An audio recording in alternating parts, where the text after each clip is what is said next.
Hello, entre et installe-toi, bienvenue au Café du Market. Je suis Axel Kaetka, freelance en inbound marketing B2B et on est ici entre nous. Alors prends le temps d'une petite pause et débrief avec nous les méthodes de base comme les dernières tendances en marketing en compagnie des meilleurs experts du sujet. Inbound marketing, demand gen, création de contenu, branding, SEO, tout va y passer pour que tu puisses reproduire chez toi ce qui marche le mieux pour les autres. Si le podcast te plaît, n'hésite pas à le partager à tes collègues en me taguant sur LinkedIn ou en laissant 5 étoiles sur Apple Podcast ou Spotify. Et maintenant, détends-toi, prends ta boisson préférée et surtout, si tu entends des discussions intéressantes, serre-toi, c'est offert par la maison. Pour ce podcast, j'ai l'honneur d'être soutenu par ma solution de marketing automation préférée, Sepleady. Si je t'en parle, c'est parce que je l'ai utilisé à titre pro et que j'en ai été pleinement satisfait. On le sait, quand on fait du marketing automation, ce qui est compliqué, c'est d'entretenir constamment des workflows de nurturing et de les mettre à jour avec nos nouveaux contenus. Là où Pleddy est très fort, c'est qu'ils ont développé une campagne intelligente qui est capable de pousser automatiquement le bon contenu au bon moment à la bonne personne, en fonction de ses centres d'intérêt et du stade de maturité du lead.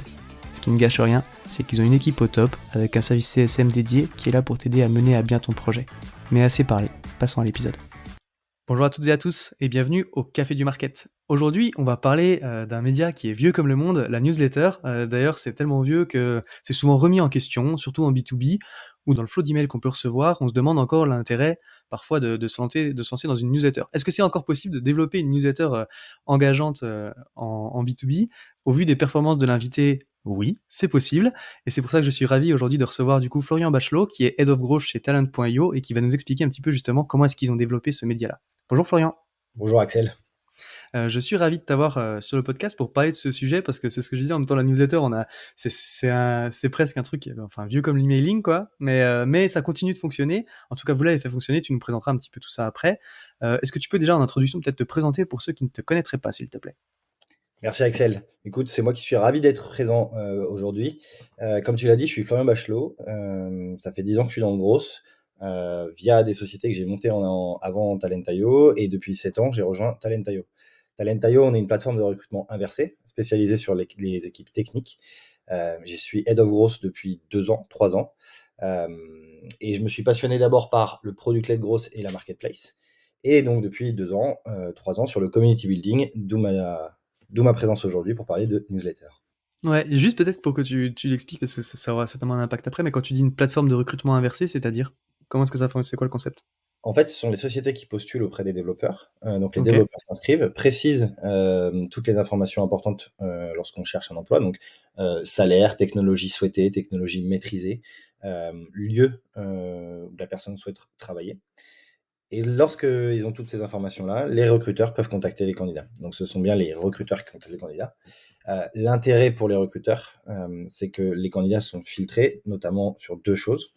1, les compétences techniques et 2, l'intérêt présente de changer de boulot. Ok. Ouais, du coup, c'est un peu la mécanique de marketplace, quoi, au final, où vous avez ces deux enjeux d'acquisition, du coup, où tu as besoin d'avoir des entreprises pour attirer des développeurs et tu as besoin d'avoir des développeurs pour attirer des entreprises, quoi.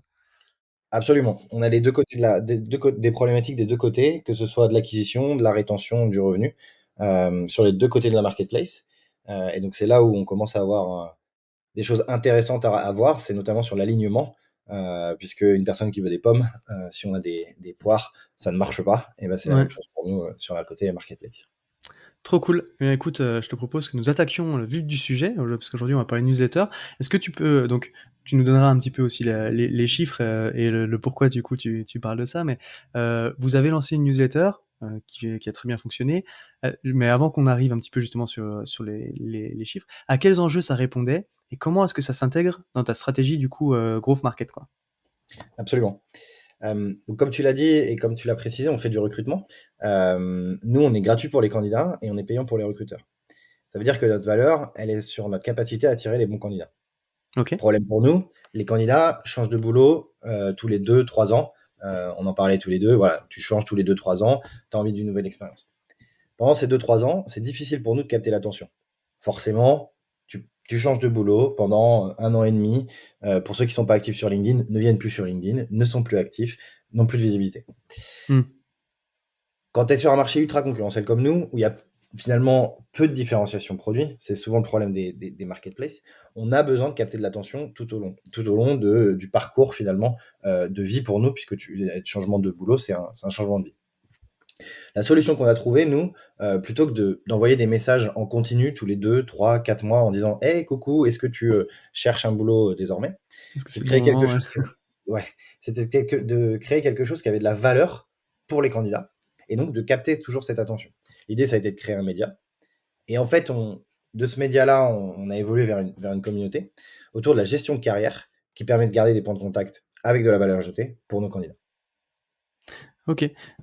Du coup, c'est ça, c'est ce que tu dis. Au final, euh, enfin, c'est difficile de détecter en fait le moment où la personne va vouloir changer de métier et d'être du coup d'arriver avec le bon message au moment. Mais au final, c'est une problématique, j'allais dire un petit peu classique du B2B ou du parcours d'achat, parce qu'au final, les gens qui sont prêts à acheter ta solution à un moment donné, quand tu les contactes, c'est quoi, c'est 5%, quoi. Donc, même quand tu prospectes, c'est bien enfin, ça marche si tu arrives au bon moment, mais du coup, c'est difficile de capter ce signal-là.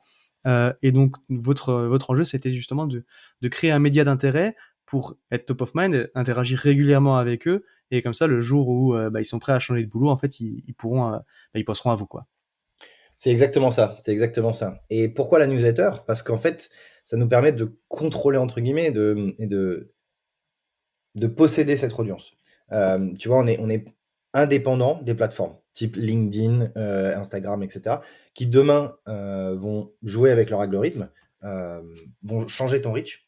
Bah, la Mm. newsletter, en fait, tu contrôles, tu possèdes cette audience, et donc ce qui te permet derrière de maîtriser vraiment tout ton flow. Et ce qui est assez puissant, c'est que derrière, tu peux aussi, toi, segmenter des audiences. Tu peux créer des sous-audiences dans ta newsletter. Donc tu disais qu'on pouvait parler de chiffres. Donc on est quasi à 100 000 subscribers avec 50% de taux d'ouverture. Sur le Ouais, c'est marché, énorme. c'est C'est vraiment énorme. énorme. Mm. Bon, ça, c'est grâce à mon équipe, hein. C'est pas que grâce à moi, hein. Euh, mais tu vois, derrière, on est capable de créer des flows différents. Donc, par exemple, tu vas avoir des personnes qui vont être intéressées par le Web3. Tu vas avoir des personnes qui vont être intéressées par la green tech. Et bah, Mm. toujours dans cette notion de gestion de carrière, on va aller chercher différents angles et donc différentes audiences et créer différents contenus pour ces audiences-là. Ouais, c'est intéressant ce que tu dis. Tu vois, c'est vrai que en ce moment, enfin, on voit des fois des débats entre marketeurs de est-ce qu'il faut fermer du contenu, est-ce qu'il faut capter des emails ou pas, ou tout rendre libre, tu vois, et accessible et tout. Et c'est vrai qu'il y a toujours ces enjeux-là. Enfin, LinkedIn, les réseaux sociaux, même le SEO, c'est très puissant en termes de découvrabilité, c'est sûr. Par contre, tu as toujours ce risque algorithme, comme tu l'as dit, et on l'a vu avec LinkedIn, où quand tu publiais il y a 1 an et demi et entre les publications d'aujourd'hui, pour le même engagement, tu as peut-être 60% de moins de reach, quoi. Et donc, quand c'est complètement dépendant là-dessus, de ça pour ton business, c'est compliqué. La newsletter, capter des emails, ça a quand même, comme tu l'as dit, cet intérêt-là, où tu es propriétaire de la base, quoi. Donc, Absolument, c'est un absolument. levier qui est très puissant par rapport à ça, quoi. Ok, cool. C'est vrai qu'en B2B, on le dit, donc la newsletter, ça s'arrête souvent, c'est toujours un petit peu les mêmes templates, quoi. Ça s'arrête souvent aux derniers actus, les derniers articles de blog, et puis voici ce qui s'est passé chez nous, quoi. Est-ce que du coup, tu peux nous présenter un petit peu la vôtre, le concept, et comment est-ce que vous avez travaillé ça pour du coup avoir ces chiffres de croissance qui démontrent bien qu'il y a un intérêt qui est quand même très bon, parce que tu l'as dit, 100 000 inscrits, plus de 50% de taux d'ouverture, c'est des très bons chiffres par rapport aux moyennes du marché, quoi. Absolument. Le premier point là-dessus, c'est qu'on a abordé le média comme comme on aborderait un sujet produit. Ok. Sujet produit, tu pars d'un problème, tu identifies vraiment tous les différents problèmes, tu vas aller brainstormer sur les solutions pour répondre à ce problème-là. Bah, nous, c'est ce qu'on a fait. On a identifié, donc avec un framework qui s'appelle le Job to be done, euh, qui est un framework assez connu dans les problématiques produits. L'idée, c'est de dire pourquoi une personne va recruter ton service ou ton produit, Mhm. donc va être prêt à payer pour ton service. Bah, nous, on s'est rendu compte qu'en fait, il y avait beaucoup de questions, beaucoup de problématiques autour de quel va être mon salaire demain? Est-ce que je dois être contributeur individuel ou manager? Euh, Qu'est-ce que ça veut dire de passer staff engineer? Etc. etc. Beaucoup de questions autour de la carrière. Donc, Comment, on s'est rendu compte qu'il y avait un problème. comment vous les avez identifiés, ces questions-là? Oui, on a parlé. On a parlé avec des développeurs. On a fait Ok. recherche utilisateur. Ok. Exactement comme tu ferais avec du produit. Tu prends entre 8 et 12 personnes, avec une interview, ce qu'on appelle des interviews quali. Où tu vas aller leur poser des questions sur les problématiques de carrière pour nous. Mmh. Et c'est là on s'est rendu compte que en fait, il y avait pas de contenu qui répondait à ces problématiques-là. OK. Super Et si intéressant. tu veux, même au début, on n'avait même pas d'idée de newsletter ou de créer un média, hein. C'était vraiment, bon, bah, qu'est-ce qui vous empêche de dormir quand on parle de carrière? Mmh. Et donc suite à donc on a défini ça et ensuite, on a vraiment utilisé des processus de produits, hein. Donc on a priorisé des suites de tests. On a testé plein de choses, des différents formats de contenu, plus longs, plus courts. La newsletter est finalement arrivée après, 6 mois de tests, hein, quand même, hein, OK. sur vraiment ce qui était intéressant. Et on a créé une roadmap. Une fois qu'on avait fait tous nos tests sur 6 mois, on a créé une roadmap un peu plus longue sur des programmes marketing, de 3 à 6 mois, plus longs, et donc notamment la newsletter, avec l'idée de dire: «On va créer des grands contenus». Donc nous, typiquement, c'est l'étude des salaires, un gros contenu on va attirer le trafic via ce grand contenu.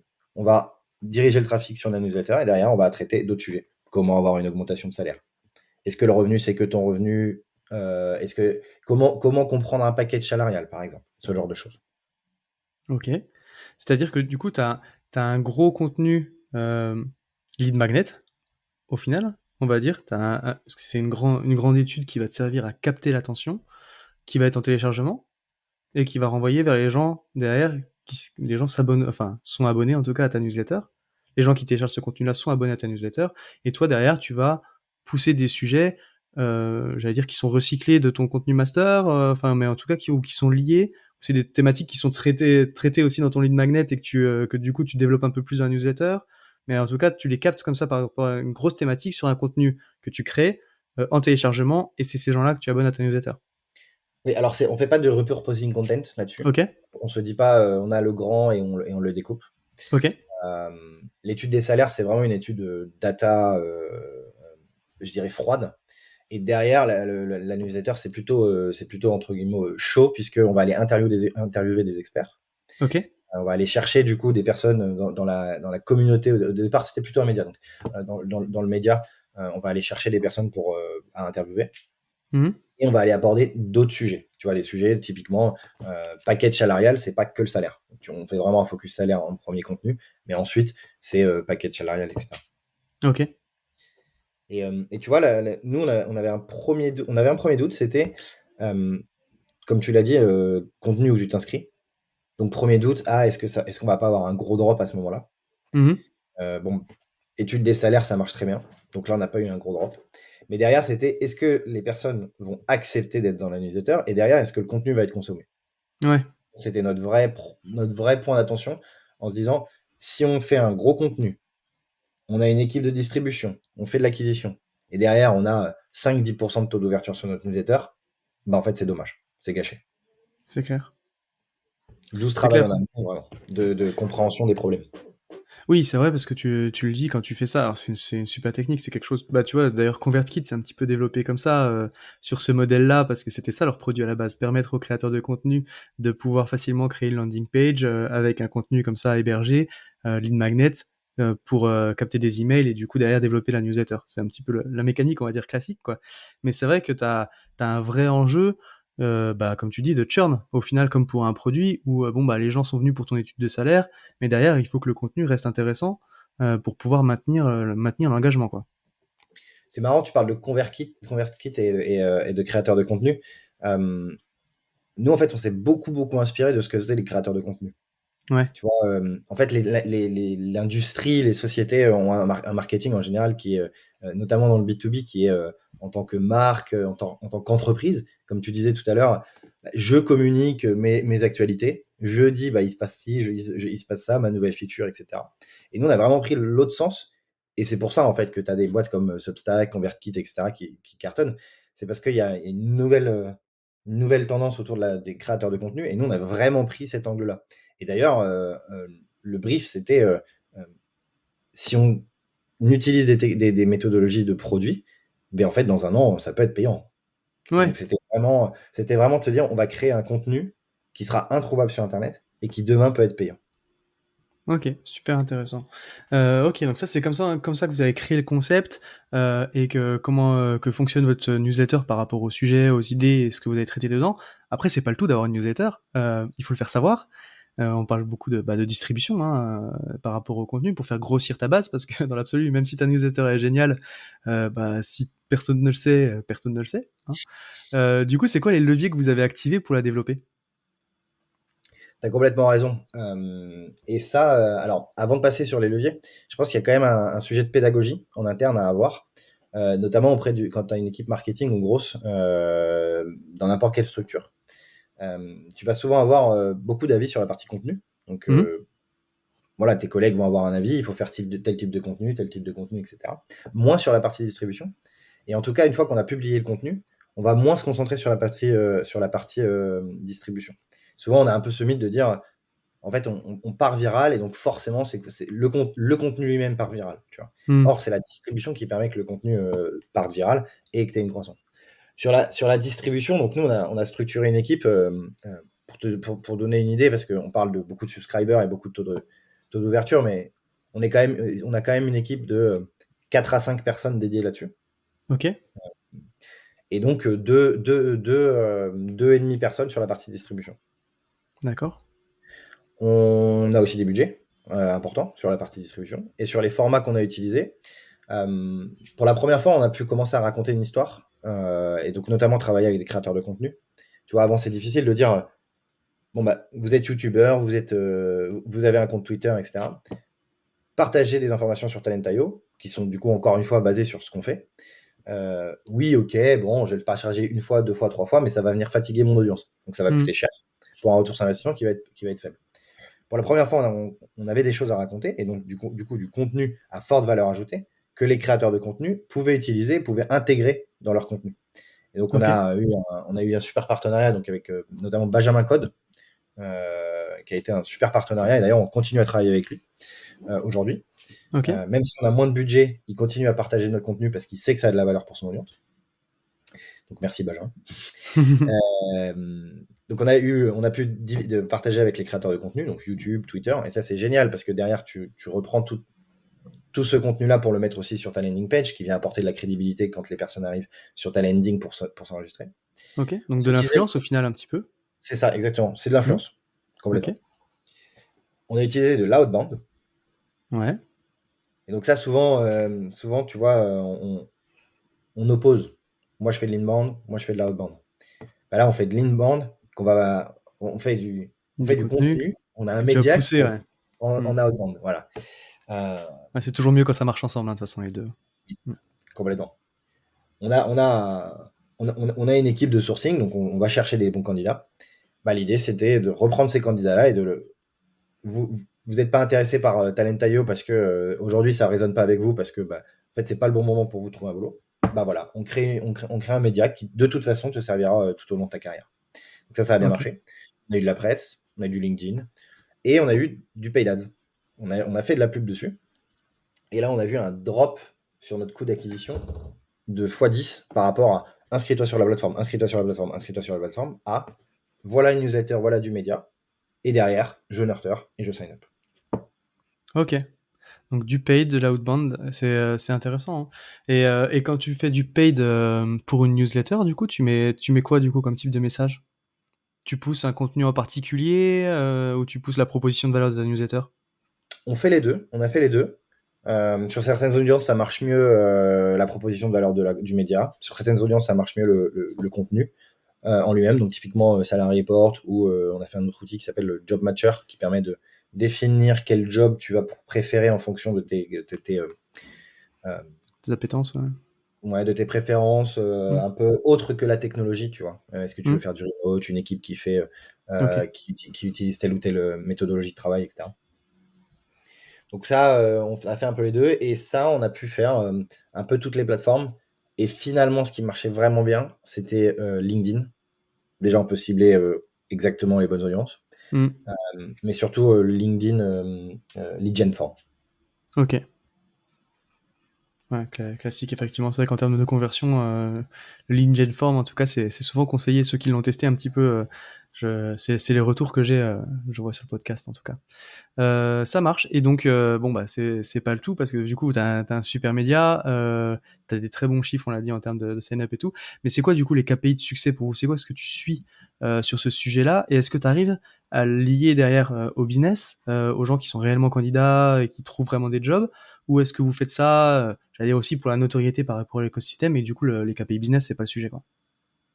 Alors moi, j'ai des boss qui sont qui regardent beaucoup le CAC et le Ouais. revenu. Donc si je leur avais dit que j'avais alloué 5 personnes de mon équipe et beaucoup de revenus à ce projet-là sans mesurer le revenu, je pense Tu qu'ils sont prêches à comme moi, ils convaincu. appliquent eux. Ouais, non, mais c'est normal. Ok. Donc on suit par rapport aux revenus. Et donc c'est typiquement pour ça que des plateformes type Substack, on va pas dessus parce qu'on n'a pas de connexion. Enfin, c'est pas encore très bien connecté avec les bases de données. Ouais. Donc on suit 3 métriques principales. Donc la quantité, le volume de subscribers, la qualité, le taux d'ouverture, Ok. et le business, le nombre de candidats visibles et le revenu généré. Et c'est aussi un moyen pour nous, une fois qu'ils ont sign up sur la plateforme, Hmm. de savoir quelles sont les technologies que notre audience maîtrise, combien d'années d'expérience ils ont, etc. Parce qu'avant, tu peux pas le savoir, parce que tu t'inscris juste avec un email. Ouais. Et donc pour ça, en termes de stack, on a du coup notre base de données en interne et customer.io qu'on utilise pour envoyer nos emails. Ok, ça marche. Donc, t'as des métriques, c'est un mélange de métriques au final assez haut de funnel, on va dire, sur la qualité de ton contenu et de ta distribution. Donc, tu l'as dit, enfin, au final, la quantité d'inscrits, le taux d'ouverture. Et puis après, c'est effectivement combien sont devenus réellement candidats et ont trouvé un job, en tout cas, du coup, ont permis d'avoir des entreprises qui postulaient, quoi, qui les recrutaient. Ça marche. Cool. Bah écoute, merci pour tout ça et tous ces conseils, ces retours un petit peu d'expérience sur ces bonnes pratiques. On le sait, le marketing, le gros, c'est pas que des trucs qui marchent. Il y a aussi des challenges et des choses qui marchent moins bien. Rapidement, c'est quoi tes 3 plus gros challenges du moment à toi? Bon bah déjà conjoncturellement, on a vu que le recrutement tech s'était calmé. Donc nous, on le voit et on suit ça vraiment avec beaucoup d'attention. Mhm. Le deuxième sujet qui me trotte dans la tête, c'est quand je vois tous les créateurs de contenu sur LinkedIn qui deviennent vraiment des leaders d'opinion sur des sujets. Je me demande comment on peut y arriver d'un point de vue marque et d'un point de vue entreprise, tout en ne créant pas des leaders d'opinion qui, si demain s'en vont du coup, ne fait pas gagner de la valeur pour la marque. Donc ça, c'est un peu un sujet qui est pour moi un gros sujet. J'ai du mal à m'en sortir. Ouais. Euh, et surtout, un des gros challenges, c'est que c'est l'outbound pour nous. Mhm. On était vraiment innovant en 2016-2017. On était, je pense, dans les premiers à vraiment collecter toutes les job positions, toutes les offres d'emploi pardon, sur les job boards, venir enrichir ces informations-là, venir enrichir sur les personas, envoyer des emails automatiques. C'est ce qui nous a permis d'avoir une très grosse croissance 2016-2017 jusqu'en 2019 euh, Mhm. sur les marchés qu'on avait lancés. Et on a vu qu'il y avait du coup forcément moins de demandes, euh, plus d'acteurs, des tactiques qui deviennent un peu plus mainstream. Et Mhm. donc forcément, on doit rechallenger un peu ces formats-là. Euh, c'est toute la magie un peu de travailler dans le gros, parce que ce qui se faisait il y a 5, 6 ans, 7 ans, 8 ans, bah, c'est plus ce qu'on doit faire aujourd'hui, donc on doit Mhm. réapprendre. Et donc là, aujourd'hui, nous, on commence vraiment à creuser le sujet de la communauté côté B2B. Et donc là, c'est assez intéressant parce que c'est d'autres mécaniques que côté B2C et c'est assez passionnant.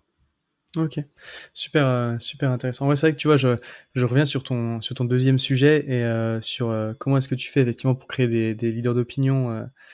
Quand t'impliques pas les fondateurs, c'est vrai que c'est un sujet. Enfin, quand les fondateurs en tout cas ne le font pas de la boîte, comme tu l'as dit, c'est super sensible parce que si c'est toi qui le porte, si c'est un autre employé, bah, à un moment donné, l'audience. Alors, c'est vachement bien en tout cas. Hein, tu le vois sur Lemlist, sur Wallaxy, sur des boîtes comme ça où les employés sont très impliqués dans la communication et tout sur LinkedIn et qu'ils ont créé des belles audiences, ça aide beaucoup la boîte forcément.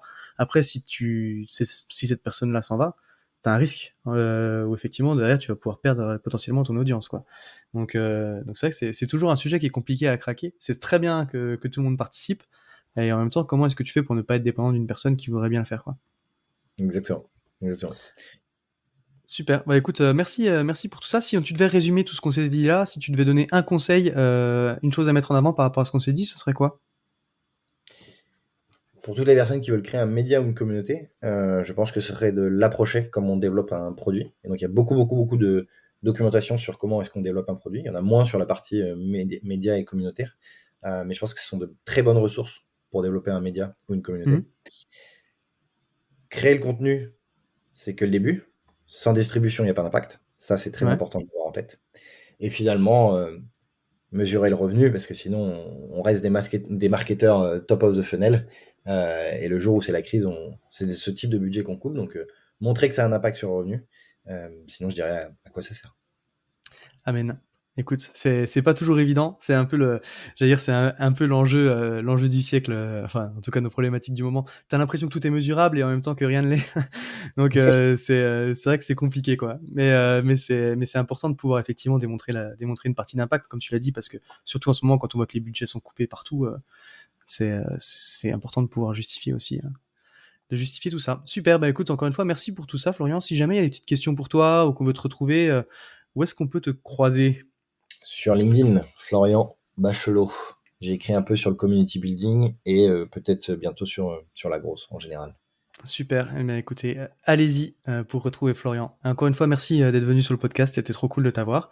Et donc maintenant, je te souhaite une bonne journée. Merci à toi. Très bonne journée à tous. Salut. À tous ceux qui ont tenu jusqu'ici, déjà, merci beaucoup. Et j'imagine que le sujet vous a plu. Donc n'hésitez pas à envoyer de bonnes ondes à notre invité. Pour ceux qui le souhaitent, le meilleur moyen de soutenir le podcast, ça reste d'en parler autour de vous et de laisser 5 étoiles sur ta plateforme d'écoute préférée. Je compte sur toi. Dans tous les cas, à bientôt pour un prochain rendez-vous au Café du Market.